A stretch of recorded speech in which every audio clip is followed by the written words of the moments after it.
Yes, students, today we will learn about Khilafat agitation and the non-cooperation movement. So before it, we have learned about Satyagraha and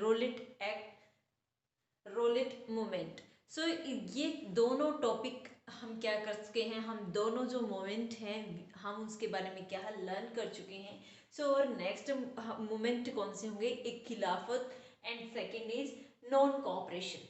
So students, first of all, I am telling to you that कि non-cooperation was a big moment, okay. और ये moment create क्यों हुआ, what was the reason behind it. Rowlatt Act moment that we have done and Satyagraha we have done and खिलाफत we will do. So ये तीनों जो मिलकर इन तीनों से जो मोमेंट स्टार्ट हुए हैं, ये तीनों मोमेंट जो स्टार्ट किए थे, यही मोमेंट आगे चलकर आगे कंटिन्यू रहते हैं. लोग कंटिन्यूअसली क्या करते हैं, कोऑपरेट करते हैं एक दूसरे को, और कौन सा मूवमेंट क्रिएट करते हैं, non cooperation. So first of all कि हमें खिलाफत आंदोलन, जो खिलाफत एगिटेशन है, वो स्टार्ट ही क्यों हुआ, उसके रीजन क्या रहे, और उससे नॉन कोऑपरेशन मूवमेंट कैसे क्रिएट हुआ. These things we will learn in this video. So खलीफा, हम किसका इश्यू रीड करेंगे पहले, कि खिलाफत इश्यू ही क्यों क्रिएट हुए हैं, क्योंकि रोलेट एक्ट था, उसका हमें पता चला है कि रोलेट मूवमेंट के थ्रू क्या क्या हमने गेन भी किया है अचीवमेंट्स, और उसके ड्रॉबैक क्या क्या रहे वो भी हमने लर्न किया along with is Satyagraha also. So next में आइए, जो आपका खिलाफत है, खिलाफत में क्या है कि that I have discussed about the first world war कि 1914 टू 1918 तक हमारा क्या चला था, फर्स्ट वर्ल्ड वॉर चला था, ओके. सो इन कंट्रीज के अंदर कौन थे, ब्रिटिशियंस थे, अगेंस्ट में कौन था, जर्मनी था, तुर्की था, हंगरी था. तो ये कंट्रीज, अब यहाँ पर जो तुर्की है, जो टर्की एरिया था, उसके जो उस टाइम के जो किंग थे उसको क्या बोला जाता था, जो सुल्तान थे उसको क्या बोलते थे, खलीफा. अब फर्स्ट वर्ल्ड वॉर में तुर्की क्या हुआ है, जो टर्की है वो क्या हुआ, डिफीट हुआ, और ब्रिटिशियंस ने उनके ऊपर क्या था कि कुछ हार्श ट्रीटी क्या था, इम्पोज कर दी, और यही इफेक्ट क्या रहा, और खलीफा क्या थे कि एक प्योर सोल माने जाते थे ऑन फॉर मुस्लिम्स, कि मुस्लिम्स क्या कहते थे कि हाँ, जो खलीफा है उनका ऑल ओवर द जितने भी मुस्लिम्स थे वो सब उसके रिस्पेक्ट करते थे, उसको ऑनर करते थे. सो ऑटोमन एम्पायर जो था टर्की का, टर्की में ऑटोमन एम्पायर के ऊपर अब किसने कॉलोनियल कर लिया है, ब्रिटिशियंस ने. और ब्रिटिशियंस ने क्या कहा है कि we will follow our treaty. उन्होंने हार्श ट्रीटी में क्या कहा कि जो तुर्की सुल्तान, कौन, खलीफा. सो तुर्की सुल्तान के ऊपर क्या था, जो इम्पोज की वो थिंग क्या थी कि जो आपके सेकंड प्लेसेस हैं वो भी आपको क्या करने पड़ेंगे, लीव करने पड़ेंगे. उनसे उनको क्या था, रिमूव करना स्टार्ट किया. But people were furious about it. ये जो थिंग थी, इससे लोगों ने क्या किया, अगेंस्ट रिएक्शन दिया. और उसी टाइम पे, जिस टाइम पे फर्स्ट वर्ल्ड वॉर हुआ है, उसी टाइम पे इंडिया भी क्या था, एक कॉलोनियल पीरियड बना, कॉलोनियल कंट्री था.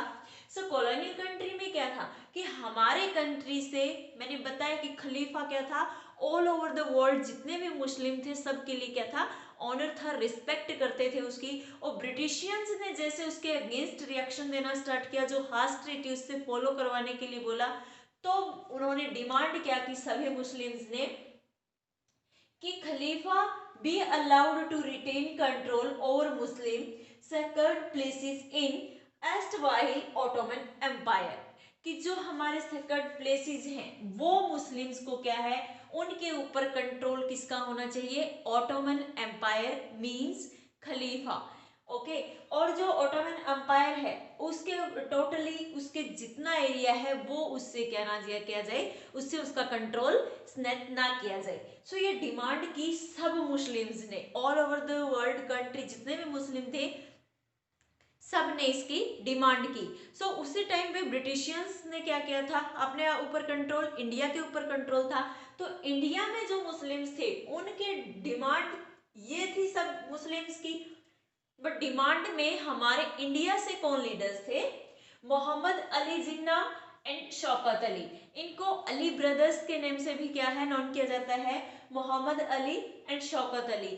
दे वर ऑल्सो फेवर इन खलीफा, ठीक है, क्योंकि ये भी क्या है मुस्लिम कम्युनिटी से थे। सो सभी मुस्लिम जो इंडियन मुस्लिम लीडर्स थे इन्होंने इंडिया में लीड किया और डिमांड को भी कंटिन्यू रखा कि जो ऑटोमन एम्पायर का जो सेकंड प्लेसेस है वहां पर कंट्रोल किसका होना चाहिए, तुर्किश सुल्तान का। और तुर्किश सुल्तान का जो है वो हार्श ट्रीटी उसके ऊपर इंप्लीमेंट ना की जाए। So all the person Muslim person क्या हुए, अगेंस्ट हुए ना। जैसे ही ये लोग एक दूसरे के ब्रिटिशियंस के अगेंस्ट होते हैं, सो अभी रिलेट हुआ हमारा कि जहां से फर्स्ट वर्ल्ड वॉर था वहां से तुर्की की जो ऑटोमन एम्पायर है वहां से प्रॉब्लम क्रिएट हुई, और वही जो मूवमेंट उन लोगों ने स्टार्ट किया वो कहां तक आया, इंडिया में। और इंडिया के भी मुस्लिम्स ने सेम इश्यू क्रिएट किया है खलीफा के फेवर में। सो ब्रिटिशियंस के अगेंस्ट जो सब मुस्लिम्स अब एक होकर अगेंस्ट बोल रहे हैं, वही गांधी जी ने भी क्या किया, अपना सपोर्ट गिवन किया, किसको, मुस्लिम्स को। और मुस्लिम में कौन है यहाँ पर, मोहम्मद अली जिन्ना, शौकत अली। सो अली ब्रदर्स का क्या है, इन्होंने सपोर्ट किया। किस लिए किया कि सारी कंट्री में उनको कुछ क्या लगा कि एक तो हिंदू और मुस्लिम यूनाइटेड हो जाएंगे, सेकंड थिंग कि हम अब मिलकर किसके लिए डिमांड कर सकेंगे, स्वराज, इंडिपेंडेंस हमारी कंट्री को क्या हो जाएगी, मिल जाएगी। अगर सभी रिएक्शन देना स्टार्ट करेंगे, किसके अगेंस्ट, कोई मूवमेंट हम चलाएंगे, किसके अगेंस्ट, ब्रिटिशियंस के अगेंस्ट। सो यहां से सपोर्ट हो गया हिंदू और मुस्लिम का। अब जो मूवमेंट स्टार्ट हुआ, गांधी जी ने क्या कहा कि जो मूवमेंट स्टार्ट किया है वही मूवमेंट अब किस में चेंज हो गया था, नॉन कोऑपरेशन मूवमेंट। तो all over the country, India all over the country में क्या था कि नॉन कोऑपरेशन, कि हम अब कोई कोऑपरेट नहीं करेंगे विद ब्रिटिशियंस, कि हम अब कोई भी कोऑपरेशन, कोई सहयोग नहीं करेंगे ब्रिटिशियंस का। हम अब डायरेक्टली हमारी डिमांड को क्या है, कंटिन्यू फॉलो करवाएंगे। सो सब लोगों में जो जितने भी लोग थे सब इसके ब्रिटिशियंस के अगेंस्ट रिएक्शन देना स्टार्ट किया है, अगेंस्ट खड़े हो गए थे कि यस हमें अब नीड है किसकी, स्वराज की।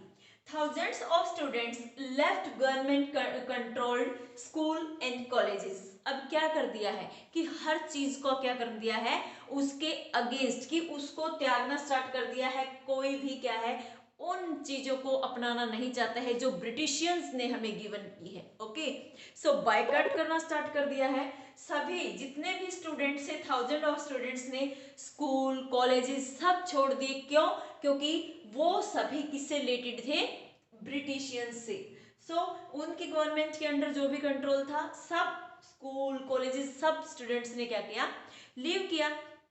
और आफ्टर दैट क्या हुआ है, many lawyers, motivational, Motilal Nehru, C R Das, C Rajagopalachari and Asaf Ali gave their practices. क्योंकि ये क्या थे, लॉयर थे और इन्होंने अपनी जो प्रैक्टिस थी वो क्या कर दिया, गेव अप कर दिया है कि हम भी अपनी जितनी भी प्रैक्टिसेस है, अब लॉयर थे वो प्रैक्टिसेस कर रहे थे, वो अपने वर्क जो कंटिन्यू था वो उन्होंने क्या कर दिया, बंद कर दिया। क्योंकि जो सारा कंट्री एक साथ बायकॉट कर रहा है तो इन लोगों ने भी क्या था, हमारे मूवमेंट में जो नॉन कोऑपरेशन मूवमेंट था उसमें कंप्लीटली कोऑपरेशन दिया और ब्रिटिशियंस के अगेंस्ट क्या किया, अपने जितने भी प्रैक्टिसेस थी वो लीव कर दी। British titles was surrendered and legislature boycott, कि जो एडमिनिस्ट्रेशन सिस्टम था उसका भी बायकॉट किया गया और जो ब्रिटिशियंस टाइटल्स गिवन किए गए थे इंडियंस को उनका भी क्या था, अभी उनको भी सरेंडर कर दिया गया था, वापस दे दिया गया था। People lit bonfire on foreign clothes, क्योंकि इंपोर्ट्स होता था कहाँ से, ब्रिटिश थे, ब्रिटेन से। तो ब्रिटिशियन जितना भी इंपोर्ट करते थे वो थिंग्स अब लोगों ने क्या कर दिया था कि we will not accept them, और हम उन चीजों को क्या करेंगे, यूज करेंगे ही नहीं। सो जितने भी फॉरेन की थिंग्स थी related clothes and any other things, उनको क्या कर दिया, आग लगाना स्टार्ट कर दिया। तो ये एक मोमेंट था, इसने एक बहुत बड़ा रूप लिया। सो लोगों का इनिशिएटिव इसमें क्या रहा वो हम अभी नेक्स्ट वीडियो में लर्न करेंगे। Moment gain momentum a growth through 1921 to 22. सो ये मोमेंट जो 1920 से स्टार्ट हुआ था, अब इस मोमेंट ने क्या था, एक बिग रोल ले लिया था। कब? 1921 और 1922 में। अब लोगों ने जो इनिशिएट स्टार्ट किया है, इनिशियली जो लोगों ने पार्टिसिपेट करना स्टार्ट किया, that we will learn in next video. Thank you. Have a nice day.